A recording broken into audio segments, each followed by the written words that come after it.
60 ವರ್ಷ ಮೇಲ್ಪಟ್ಟ ಹಿರಿಯ ನಾಗರಿಕರಿಗೆ ಉಚಿತ ಬಸ್ ಸೌಲಭ್ಯಕ್ಕಾಗಿ ದಾಂಡೇಲಿಯಲ್ಲಿ ಹಿರಿಯ ನಾಗರಿಕರಿಂದ ತಹಶೀಲ್ದಾರರ ಮೂಲಕ ಮುಖ್ಯಮಂತ್ರಿಗಳಿಗೆ ಮನವಿ ಸಲ್ಲಿಕೆ.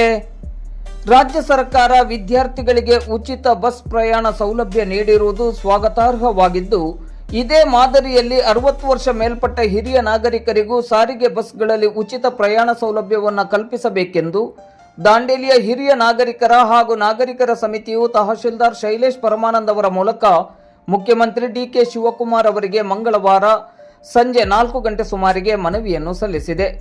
ಹಿರಿಯ ನಾಗರಿಕರ ಸಮಿತಿಯ ಅಧ್ಯಕ್ಷರಾದ ಎಂ.ಆರ್. ನಾಯ್ಕ್ ಹಾಗೂ ಕಾರ್ಯದರ್ಶಿ ಆದಪ್ಪ ಕಬಡಿಮಟ್ಟಿ ಅವರ ನೇತೃತ್ವದಲ್ಲಿ ಸಲ್ಲಿಸಲಾದ ಮನವಿಯಲ್ಲಿ ಅಲ್ಪ ಪಿಂಚಣಿ ಪಡೆಯುತ್ತಿರುವ ಹಿರಿಯರು ಆಸ್ಪತ್ರೆಗೆ ಹೆಚ್ಚಿನ ಚಿಕಿತ್ಸೆಗಾಗಿ ಬೇರೆ ಊರಿಗೆ ಹೋಗಬೇಕಾದಾಗ ಬಸ್ ದರ ಭರಿಸಲು ತೀವ್ರ ಕಷ್ಟವಾಗುತ್ತಿದೆ. ಈ ಕಾರಣದಿಂದಾಗಿ ಅನೇಕ ಹಿರಿಯರು ಚಿಕಿತ್ಸೆಯಿಂದ ವಂಚಿತರಾಗುತ್ತಿದ್ದಾರೆ ಎಂದು ತಿಳಿಸಿದ್ದಾರೆ. ಸರ್ಕಾರ ಈಗಾಗಲೇ ವಿದ್ಯಾರ್ಥಿಗಳಿಗೆ ಉಚಿತ ಬಸ್ ಸೌಲಭ್ಯವನ್ನು ಘೋಷಿಸಿದೆ. ಅದೇ ರೀತಿ ಹಿರಿಯ ನಾಗರಿಕರಿಗೂ ಸೌಲಭ್ಯವನ್ನು ನೀಡಿದರೆ ಅವರ ಜೀವನಕ್ಕೆ ದೊಡ್ಡ ಆಸರೆಯಾಗಲಿದೆ ಎಂದು ಮನವಿಯಲ್ಲಿ ಒತ್ತಾಯಿಸಲಾಗಿದೆ. ಈ ಸಂದರ್ಭದಲ್ಲಿ ಸಮಿತಿಯ ಉಪಾಧ್ಯಕ್ಷರಾದ ಶ್ಯಾಮ್ ಜಿ ಬೆಂಗಳೂರು, ಸಹ ಕಾರ್ಯದರ್ಶಿ ಗುರುಬಸಪ್ಪ ಕಲ್ಕೊಂಡ, ರಮೇಶ್ ಬಾಬು ಚಂದಾವರ್ ಸೇರಿದಂತೆ ಸಮಿತಿಯ ಪದಾಧಿಕಾರಿಗಳು ಉಪಸ್ಥಿತರಿದ್ದರು. ಧನ್ಯವಾದಗಳು. ಈಗ ಮಕ್ಕಳಿಗೆಲ್ಲ ಹೆಣ್ಮಕ್ಳಿಗಿಂತ ಪೂರ್ತಿಯಾಗಿ ಫ್ರೀ ಇಟ್ಟಿದ್ದಾರೆ.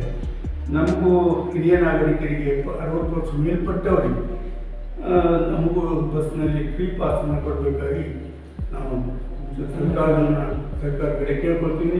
ಅದನ್ನು ನಾವು ದಾಂಡೇಲಿಗೆ ತಹಸೀಲ್ದಾರ್ ಮೂಲಕವಾಗಿ ಕಳಿಸ್ಕೊಡ್ಲಿಕ್ಕೆ ಇಷ್ಟಪಡ್ತೀವಿ. ಮುಖ್ಯಮಂತ್ರಿಗಳಿಗೆ ಕಳಿಸ್ತಾ ಇದ್ದೀವಿ.